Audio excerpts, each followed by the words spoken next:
Hello dears, welcome back. ഇന്നത്തെ വീഡിയോയിലേക്ക് എല്ലാവർക്കും സ്വാഗതം.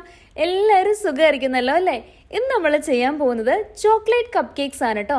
അതും നമ്മൾ പ്ലെയിൻ ആയിട്ടുള്ള കപ്പ് കേക്ക് അല്ല ഉണ്ടാക്കുന്നത്. അത് കഴിഞ്ഞിട്ട് അതിൻ്റെ മുകളിൽ ചോക്ലേറ്റിൻ്റെ തന്നെ ബട്ടർ ക്രീം ഫ്രോസ്റ്റിംഗ് വെക്കുന്നുണ്ട്. അപ്പം ഈ ഒരു ബട്ടർ ക്രീം ഫ്രോസ്റ്റിംഗ് വെക്കാനായിട്ട് നമ്മൾ വേറെ ടൂൾസ് ഒന്നും തന്നെ യൂസ് ചെയ്യുന്നില്ല. കുട്ടികൾക്കൊക്കെ ഒത്തിരി ഇഷ്ടമായിരിക്കും. നമ്മൾ ഉണ്ടാക്കി വെക്കുന്നതേ അറിയത്തുള്ളൂ, എപ്പോൾ ഫിനിഷ് ആയെന്ന് ചോദിക്കേണ്ട. അപ്പോൾ കണ്ടു നോക്കിയിട്ട് നിങ്ങളുടെ അഭിപ്രായങ്ങൾ അറിയിക്കുക. നിങ്ങൾ ട്രൈ ചെയ്ത് നോക്കുകയാണെങ്കിൽ അതിന്റെ പിക്ചേഴ്സും കൂടി എനിക്ക് അയച്ചു തരണേ. അപ്പോൾ അതിന് വേണ്ടിയിട്ട് ഇവിടെ നമുക്ക് ആദ്യം തന്നെ നമ്മളുടെ ഡ്രൈ ഇൻഗ്രീഡിയൻസ് റെഡിയാക്കണം. ആ ഡ്രൈ ഇൻഗ്രീഡിയൻസ് റെഡിയാക്കാനായിട്ട് ഇവിടെ ഞാൻ എടുത്തിട്ടുള്ളത് 1.5 കപ്പ് ഓൾ പർപ്പസ് ഫ്ലോർ ആണ് എടുത്തിട്ടുള്ളത്. അതായത് ഇവിടെ ഞാൻ മൈദയാണ് എടുത്തിട്ടുള്ളത്. അതിലേക്ക് ഞാനൊരു 3/4 കപ്പ് കൊക്കോ പൗഡർ ആഡ് ചെയ്ത് കൊടുക്കുന്നുണ്ട്. അപ്പോൾ ആ കൊക്കോ പൗഡർ ആഡ് ചെയ്യുമ്പോഴത്തേക്കിനും അതിനെ ഒന്ന് അരിച്ചിട്ടാണ് കേട്ടോ ആഡ് ചെയ്യുന്നത്. കാരണം അതിൽ ചിലപ്പോൾ ഇങ്ങനെ കുറച്ച് ചെറിയ ചെറിയ ലംസ് ഒക്കെ ഉണ്ടാവും. അപ്പം നമുക്ക് നല്ല സോഫ്റ്റ് ആയിട്ടുള്ള തിന്നായിട്ടുള്ള അത് മാത്രം മതി. അപ്പം ഇത് രണ്ടും കൂടി ചേർത്ത് 3/4 കപ്പാണ് കൊക്കോ പൗഡർ എടുത്തിട്ടുള്ളത്. അപ്പം അതിനെ നമ്മൾക്കൊന്ന് അരിച്ചിട്ട് ഇതിന്റെ മുകളിലേക്ക് ഇട്ട് കൊടുക്കാം. അപ്പം അവസാനം എന്തെങ്കിലും തരിയൊക്കെ വരുവാണെങ്കിൽ നമുക്കതങ്ങ് കളഞ്ഞേക്കാം. കണ്ടോ, ഇവിടെ ഇപ്പം ഇത്രയും വന്നിട്ടുണ്ട്. അപ്പം ഇത് കഴിഞ്ഞാൽ ഞാൻ വീണ്ടും അതിനിട്ടിട്ട് അരിക്കുന്നില്ല, ഇത് നമ്മളങ്ങ് മാറ്റുവാണ്. ഇനി ഇതിലേക്ക് ബേക്കിംഗ് പൗഡർ ആഡ് ചെയ്യുന്നുണ്ട്. ബേക്കിംഗ് പൗഡർ 1 ടീസ്പൂൺ ആണ് കേട്ടോ ആഡ് ചെയ്യുന്നത്. ഇതിന്റെ കൂടെ ബേക്കിംഗ് സോഡ ഇടുന്നുണ്ട്. ബേക്കിംഗ് സോഡ ഒരു 1/2 ടീസ്പൂൺ മാത്രം.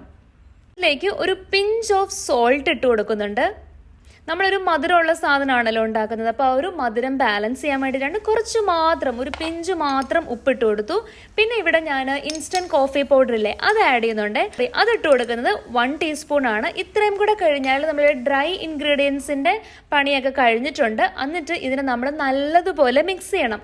വളരെ സ്ലോലി ഇതിനിങ്ങനെ മിക്സ് ചെയ്ത് വരുമ്പോഴത്തേക്കിനും ഇതെല്ലാം കൂടി നല്ലതുപോലെ കമ്പൈൻഡ് ആവും.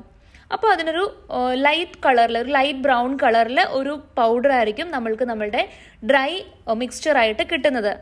ഇപ്പം ഇതെല്ലാം നല്ലതുപോലെ കമ്പൈൻഡ് ആയിട്ടുണ്ട്. നമുക്ക് ഇതിനകത്ത് തരിയൊന്നും തന്നെ കാണത്തില്ല കേട്ടോ. ഇനി ഇവിടെ നമ്മൾ ബട്ടർ മിൽക്ക് റെഡിയാക്കുന്നുണ്ട്. ഇത് നമ്മൾ റെഡിമെയ്ഡ് ആയിട്ടുള്ളതല്ല എടുക്കുന്നത്, നമ്മൾ പ്രിപ്പയർ ചെയ്യുന്നത്.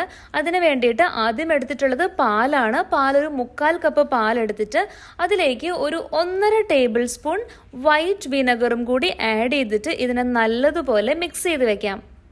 ഒരു 10 മിനിറ്റെങ്കിലും കഴിയുമ്പോഴത്തേക്കിനും ഈ ബട്ടർ മിൽക്ക് റെഡി ആയിട്ടുണ്ടാവും. നമുക്ക് കാണുമ്പോഴത്തേക്കിനും അറിയാനായിട്ട് പറ്റും ഇതിങ്ങനെ ചെറുതായിട്ട് പിരിഞ്ഞ് വന്നേക്കുന്നത്. അപ്പോൾ ഇത് നമ്മൾ അപ്പോൾ തന്നെ പ്രിപ്പയർ ചെയ്യുന്നതാണ് കേട്ടോ. ഇനി നമ്മളുടെ വെറ്റ് ഇൻഗ്രീഡിയൻസ് റെഡിയാക്കണം. അതിന് വേണ്ടിയിട്ട് ആദ്യം പഞ്ചസാര എടുത്തിട്ടുണ്ട്. പഞ്ചസാര ഒരു 1.5 കപ്പാണ് എടുത്തിട്ടുള്ളത്. ഇവിടെ ഞാൻ വെള്ള പഞ്ചസാരയാണ് കേട്ടോ എടുത്തിട്ടുള്ളത്. അതിലേക്ക് നമ്മൾക്ക് ഓയിൽ ആഡ് ചെയ്ത് കൊടുക്കാം. ഓയിൽ ഒരു 3/4 കപ്പ്. ഇവിടെ ഞാനിപ്പം വേറെ ഇലക്ട്രിക് ഹാൻഡ് മിക്സർ ഒന്നും യൂസ് ചെയ്യുന്നില്ല. നമ്മളുടെ കയ്യിലുള്ള ആ ഒരു വിസ്ക് ഉണ്ടല്ലോ, അത് തന്നെ ഉപയോഗിച്ചിട്ട് നമുക്കൊരു 5 മിനിറ്റോളം ഇതിനെ ഇങ്ങനെ ഇളക്കിക്കൊണ്ടിരിക്കാം. അങ്ങനെ ഇളക്കുമ്പോഴത്തേക്കിനും നമുക്ക് കാണാനായിട്ട് പറ്റും ഈ ഒരു പഞ്ചസാര നല്ലതുപോലെ അലിഞ്ഞലിഞ്ഞ് വരുന്നുണ്ട്. അപ്പോൾ നിങ്ങൾക്ക് ഇനി ഇതൊരു 5 മിനിറ്റ്സ് ഒക്കെ ഇങ്ങനെ ഇളക്കിക്കൊണ്ടിരിക്കാനായിട്ട് ബുദ്ധിമുട്ടാണെങ്കിൽ കുട്ടികളൊക്കെ ഉണ്ടെങ്കിൽ അവരെ കൊണ്ട് ചെയ്യിപ്പിക്കാം. അവർക്ക് നല്ല ഇൻട്രസ്റ്റും ആയിരിക്കും, നമ്മളുടെ പണി കഴിഞ്ഞ് കിട്ടുകയും ചെയ്യും. ഇത് നല്ലതുപോലെ കമ്പൈൻഡ് ആയതിനു ശേഷം അതിലേക്ക് നമുക്ക് 2 മുട്ട ആഡ് ചെയ്ത് കൊടുക്കാം. ഇനി എഗ്ലെസ് ആയിട്ടാണ് ഉണ്ടാക്കേണ്ടതെങ്കിൽ ഇതിന് പകരം ഈ മുട്ട ആഡ് ചെയ്യുന്നതിന് പകരം ഒരു 1/2 കപ്പ് യോഗേർട്ട് ആഡ് ചെയ്താലും മതി കേട്ടോ. ഇനി അതിലേക്ക് നമ്മൾ നേരത്തെ പ്രിപ്പയർ ചെയ്തിട്ടുണ്ടായിരുന്ന ബട്ടർ മിൽക്ക് ഇല്ലേ, അത് ആഡ് ചെയ്ത് കൊടുക്കാം. ഇപ്പം ഈ ഒരു സമയത്ത് നോക്കുമ്പോഴത്തേനും കണ്ടിട്ടുണ്ടാവും അത് നല്ലതുപോലെ ഒന്ന് പിരിഞ്ഞു വന്നിട്ടുണ്ടാവും. അതാണ് ഇതിലേക്ക് ആഡ് ചെയ്ത് കൊടുത്തത്. അതിലേക്ക് നമ്മൾക്ക് വാനില എസൻസ് ഒരു 1/2 ടീസ്പൂണും കൂടെ ആഡ് ചെയ്യാം. നമ്മൾ എഗ്ഗ് ഉപയോഗിച്ചിട്ടൊക്കെ എന്തെങ്കിലും കേക്കൊക്കെ ഉണ്ടാക്കുമ്പം അതിലെന്തായാലും വാനില എസൻസ് ആഡ് ചെയ്യും. ആ ഒരു എഗ്ഗിന്റെ സ്മെല്ലൊന്ന് മാറി കിട്ടാൻ വേണ്ടിയിട്ടാണ് അത് ആഡ് ചെയ്യുന്നത്. എന്നിട്ട് ഇത് നല്ലതുപോലെ കമ്പൈൻഡ് ആയി കഴിയുമ്പോഴത്തേക്കിനും നമ്മളുടെ വെറ്റ് ഇൻഗ്രീഡിയൻസ് റെഡി ആയിട്ടുണ്ടാവും. ഇനി നമ്മൾ നേരത്തെ പ്രിപ്പയർ ചെയ്ത് വെച്ചിട്ടുണ്ടായിരുന്ന ഡ്രൈ ഇൻഗ്രീഡിയൻസ് ഇല്ലേ, അത് ഇതിലേക്ക് സ്ലോലി ആഡ് ചെയ്ത് കൊടുക്കാം. അപ്പം നമ്മളുടെ കയ്യിൽ സ്പാച്ചുല ഒക്കെ ഉണ്ടെങ്കിൽ അതും കൊണ്ട് സ്ലോലി കമ്പൈൻ ചെയ്ത് കൊടുക്കാം കേട്ടോ. ഒരു 2-3 തവണയായിട്ട് ആഡ് ചെയ്താലും മതി. പയ്യെ ചെയ്യുമ്പോഴത്തേക്കിനും ലംസ് ഒന്നും ഇല്ലാതെ ഇത് ഫുള്ളായിട്ട് നല്ലതുപോലെ കമ്പൈൻഡ് ആയിട്ട് കിട്ടും. ഇപ്പോൾ നമ്മുടെ കേക്ക് ബാറ്റർ കംപ്ലീറ്റ്ലി റെഡി ആയിട്ടുണ്ട്. നമ്മളുടെ മൗൾഡിലേക്ക് ഒഴിച്ചിട്ട് ഇതിനെ നമുക്ക് ബേക്ക് ചെയ്യണം. അപ്പം അതിന് വേണ്ടിയിട്ട് ഇവിടെ ഞാൻ കപ്പ് കേക്കിൻ്റെ മൗൾഡ് എടുത്തിട്ടുണ്ട്. എന്നിട്ട് അതിലേക്ക് യൂസ് ചെയ്യുന്നത് നമ്മളുടെ പേപ്പർ മൗൾഡ് ഉണ്ടല്ലോ. അപ്പോൾ ജസ്റ്റ് ആ പേപ്പർ മൗൾഡ് ഒന്ന് വെച്ച് കൊടുക്കുന്നുണ്ട്. അപ്പോൾ ഇനി നിങ്ങളുടെ കയ്യിൽ ഇതേപോലെ പേപ്പർ മൗൾഡ് ഇല്ലാന്നുണ്ടെങ്കിൽ ചെറിയ ചെറിയ കോഫി കപ്പില്ലോ, വലുതല്ല ഞാൻ ഉദ്ദേശിച്ചത്, ചെറുത് കിട്ടുമല്ലോ, അതിലേക്ക് കുറച്ചൊന്ന് ഓയിലൊന്ന് സ്പ്രെഡ് ചെയ്തിട്ട്, ഓയിലോ അല്ലെങ്കിൽ ബട്ടറോ ഒന്ന് സ്പ്രെഡ് ചെയ്തതിന് ശേഷം അതിലേക്ക് വേണമെങ്കിലും ഈ ഒരു ബാറ്റർ ഒഴിച്ചു കൊടുക്കാം. അപ്പം ഇവിടെ ഞാൻ എടുത്തിട്ടുള്ളത് നമ്മളുടെ പേപ്പർ മൗൾഡ് തന്നെയാണ് എടുത്തിട്ടുള്ളത്. അതിലേക്ക് ഞാനൊരു ഐസ്ക്രീം സ്കൂപ്പർ വെച്ചിട്ട് ഈ ബാറ്റർ കുറച്ചായിട്ട് ഇതിലേക്ക് ഒഴിച്ചു കൊടുക്കുന്നുണ്ട്.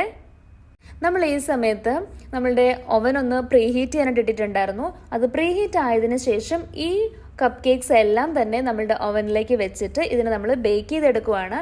അപ്പോൾ ഒരു 20 to 25 മിനിറ്റ്സ് ആണ് നമ്മളിതിനെ ബേക്ക് ചെയ്യാനായിട്ട് വെക്കുന്നത്. ടെമ്പറേച്ചർ എന്ന് പറയുന്നത് 180 ഡിഗ്രി സെൽഷ്യസിലാണ് കേട്ടോ വെക്കുന്നത്. ഒരു 20 മിനിറ്റ്സ് ഒക്കെ ആദ്യം വെച്ച് നോക്കാം. എന്നിട്ട് ആ സമയം ഒരു 20 മിനിറ്റ്സ് കഴിയുമ്പോഴത്തേക്കിനും നമ്മളുടെ ടൂത്ത് പിക്ക് ഉപയോഗിച്ചിട്ട് ഒന്ന് ഇൻസേർട്ട് ചെയ്ത് നോക്കുമ്പോഴത്തേക്കിനും അതിനകത്ത് ബാറ്റർ ഒന്നും തന്നെ പിടിച്ച് വന്നിട്ടില്ലെങ്കിൽ അതിൻ്റെ അർത്ഥം ഇത് കംപ്ലീറ്റ്ലി ബേക്ക് ആയിട്ടുണ്ട്. ഞാനൊരു 20 മിനിറ്റ്സ് കഴിഞ്ഞ് നോക്കിയപ്പോഴത്തേക്കിനും ഇത് നല്ലതുപോലെ ബേക്ക് ആയിട്ടുണ്ട് കേട്ടോ. ഇതിനകത്ത് അങ്ങനെ ബാറ്റർ ഒന്നും പിടിക്കുന്നില്ല ആ ഒരു ടൂത്ത് പിക്കിൽ. അപ്പം നമുക്കിത് എടുക്കാം. വെളിയിൽ വെച്ചിട്ട് ഇതിനൊന്ന് കുറച്ച് നേരം ഒന്ന് തണുക്കാനായിട്ട് വെക്കണം. ബേക്ക് ചെയ്യാൻ വെക്കുന്ന സമയത്ത് തന്നെ നമുക്ക് അതിനകത്തേക്ക് ഉപയോഗിക്കാൻ വേണ്ടിയിട്ടുള്ള ഈ ചോക്ലേറ്റ് ബട്ടർ ക്രീം ഫ്രോസ്റ്റിംഗ് റെഡിയാക്കി എടുക്കാം. ഇതാണ് ഞാൻ നേരത്തെ പറഞ്ഞത്, കോഫി കപ്സ്, ചെറിയ കോഫി കപ്സ് ഉണ്ടെങ്കിൽ അതിൽ വെച്ചിട്ടായാലും ഉണ്ടാക്കാം എന്നുള്ളത്. അതിലേക്ക് നമ്മൾ ഈ ബാറ്റർ ഒഴിക്കുന്നതിന് മുമ്പായിട്ട് ചെറുതായിട്ട് ഓയിലൊന്ന് സ്പ്രെഡ് ചെയ്തിട്ട് ബാറ്റർ ഒഴിച്ചു കൊടുക്കാം. ഇനി നമ്മൾ ഈ ബട്ടർ ക്രീം ഫ്രോസ്റ്റിംഗ് ഉണ്ടാക്കാൻ വേണ്ടിയിട്ട് ഇവിടെ ഞാൻ ബട്ടർ എടുത്തിട്ടുണ്ട്. അതൊരു 1/2 കപ്പാണ് കേട്ടോ എടുക്കുന്നത്. അതേപോലെ തന്നെ ഇവിടെ ഉപയോഗിച്ചിട്ടുള്ളത് അൺസോൾട്ടഡ് ബട്ടറാണ്. നമുക്ക് 2 തരത്തിലുള്ള ബട്ടർ വരുമല്ലോ, ഒന്ന് ഉപ്പുള്ളത് വരും, ഒന്ന് ഉപ്പില്ലാത്തത് വരും. അപ്പോൾ ഇവിടെ നമ്മൾ എടുക്കുന്നത് അൺസോൾട്ടഡ് ആയിട്ടുള്ളതാ. എന്നിട്ട് നമുക്ക് ആ ബട്ടറിനെ ഒന്ന് നല്ലതുപോലെ ബീറ്റ് ചെയ്യാം. അത് ഫുള്ളായിട്ട് സോഫ്റ്റ് ആവുന്നത് വരെ നമുക്കിത് ബീറ്റ് ചെയ്യാം. ഇതിലേക്ക് നമ്മൾ 2 സാധനങ്ങൾ ആഡ് ചെയ്യുന്നുണ്ട്. ഒന്ന് ഐസിങ് ഷുഗർ ആണ്. ഐസിങ് ഷുഗർ 1 കപ്പ് ആഡ് ചെയ്യാം. അതേപോലെ തന്നെ കൊക്കോ പൗഡർ ആഡ് ചെയ്യാം. കൊക്കോ പൗഡർ ഒരു 1/4 കപ്പാണ് ആഡ് ചെയ്യുന്നത്. അപ്പോൾ ഐസിങ് ഷുഗർ നമുക്ക് അങ്ങനെ തന്നെ അവൈലബിൾ ആയിട്ട് കിട്ടും കേട്ടോ. അപ്പോൾ ഇത് ഓരോന്നും ആഡ് ചെയ്തതിന് ശേഷം നമ്മൾ നല്ലതുപോലെ ഇതിനെ ബീറ്റ് ചെയ്യും. അങ്ങനെ നല്ലപോലെ സോഫ്റ്റ് ആയിട്ട് ഉള്ളൊരു ഫ്രോസ്റ്റിംഗ് ആയിരിക്കും നമുക്ക് കിട്ടുന്നത്. അപ്പോൾ ഈ ഒരു സമയമായപ്പോഴത്തേക്കിനും നമ്മൾ ഉണ്ടാക്കിയിട്ടുള്ള കപ്പ് കേക്കിൻ്റെയൊക്കെ ഒരു ചൂട് പോയിട്ടുണ്ടാവും. ഇപ്പം ചൂടോടുകൂടി തന്നെ ഈ ഒരു ബട്ടർ ക്രീം ഫ്രോസ്റ്റിംഗ് നമ്മൾ ഈ കപ്പ് കേക്കിൻ്റെ മുകളിലേക്ക് അപ്ലൈ ചെയ്യരുത്. അങ്ങനെ ആകുമ്പോഴത്തേനും അത് ചൂട് കാരണം മെൽറ്റ് ആകുമല്ലോ. കപ്പ് കേക്ക്സ് നല്ലതുപോലെ തണുത്തതിന് ശേഷം മാത്രം നമ്മൾ പ്രിപ്പയർ ചെയ്തിട്ടുള്ള ഈ ഒരു ബട്ടർ ക്രീം ഫ്രോസ്റ്റിംഗ് ഇതിൻ്റെ മുകളിലേക്ക് അപ്ലൈ ചെയ്ത് കൊടുക്കാം. അപ്പം ഇവിടെ ഞാൻ ഉപയോഗിക്കുന്നത് നമ്മളുടെ സ്പാച്ചുല അല്ലെങ്കിൽ നമ്മളുടെ ഒരു കേക്ക് ലെവലറൊക്കെ ഇല്ലേ, അത് വെച്ചിട്ട് തന്നെയാട്ടോ ചെയ്യുന്നത്. നമ്മൾ ഈ ഒരു ഫ്രോസ്റ്റിംഗ് വെക്കാൻ വേണ്ടിയിട്ട് വേറെ പൈപ്പിംഗ് ബാഗോ അങ്ങനെയൊന്നും എടുക്കുന്നില്ല. അങ്ങനെ എടുക്കണം എന്നുള്ളവർക്ക് അങ്ങനെ ചെയ്യാം. പിന്നെ അത് കുറച്ചും കൂടെ പണിയാണ്. നമ്മൾ പൈപ്പിംഗ് ബാഗ് എടുത്ത് അതിനകത്തേക്ക് ഈ ക്രീമൊക്കെ നിറച്ച് പിന്നെ നല്ല ഡിസൈനൊക്കെ ഉണ്ടാക്കി വരുമ്പോഴത്തേനും കുറച്ചും കൂടെ ഒരു സമയവും എഫേർട്ടും ഒക്കെ എടുക്കും. അപ്പോൾ അത് നല്ലപോലെ എളുപ്പമായിട്ടുള്ളവർക്ക് അങ്ങനെ ചെയ്യാം. ഇനി അത് ചെയ്യാൻ ബുദ്ധിമുട്ടുള്ള ആളുകൾക്ക് ഇതേപോലെ ചെയ്യാം. ഇതാവുമ്പോഴത്തേക്കും വലിയ പണിയൊന്നുമില്ല. നമ്മൾ ഉപയോഗിക്കുന്ന സ്പാച്ചുല അല്ലെങ്കിൽ നമ്മുടെ ലെവലർ ഉപയോഗിച്ചിട്ട് തന്നെ ഒന്ന് അഡ്ജസ്റ്റ് ചെയ്ത് ഒന്ന് വട്ടത്തിലാക്കി കൊടുത്തു കഴിഞ്ഞാൽ നമ്മളുടെ ഈ ഒരു ഫ്രോസ്റ്റിംഗ് ഈ കപ്പ് കേക്കിൻ്റെ മുകളിൽ അടിപൊളിയായിട്ട് പിടിച്ചിട്ടുണ്ടാവും. അപ്പോൾ ഇത് കുട്ടികൾക്ക് നല്ല ഇഷ്ടമാവും. എന്തായാലും ട്രൈ ചെയ്ത് നോക്കുക. നല്ല എളുപ്പമാണ്. ഇങ്ങനെ ഉണ്ടാക്കിയാൽ പെർഫെക്റ്റ് ആയിട്ട് തന്നെ വരും. അപ്പോൾ നിങ്ങൾ ഉണ്ടാക്കി നോക്കിയിട്ട് അഭിപ്രായം എന്തായാലും അറിയിക്കുക. ട്രൈ ചെയ്ത് നോക്കിയ പിക്ചേഴ്സ് അയച്ചു തരിക. നമ്മൾ എടുത്ത അത്രയും ക്വാണ്ടിറ്റി വെച്ചിട്ട് അത്യാവശ്യം കപ്പ് കേക്ക്സ് നമുക്ക് കിട്ടും കേട്ടോ. അപ്പം വെളിയിൽ വെക്കാം, കുഴപ്പമില്ല. പക്ഷെങ്കിൽ ഒരുപാട് ദിവസമൊക്കെ വെക്കുന്നുണ്ടെങ്കിൽ നമ്മൾ ഫ്രിഡ്ജിൽ വെക്കുന്നതായിരിക്കും നല്ലത്. പലപ്പോഴും ഇത് ഒരുപാട് ദിവസമൊന്നും ഇരിക്കാനുള്ള ചാൻസ് ഇല്ല. ഇതിൻ്റെ ഒരു ടേസ്റ്റ് കാരണം വളരെ പെട്ടെന്ന് തന്നെ തീരും. ഉടനെ തന്നെ നമുക്ക് മറ്റൊരു വീഡിയോ ആയിട്ട് കാണാം. അതുവരേക്കും take care and stay safe.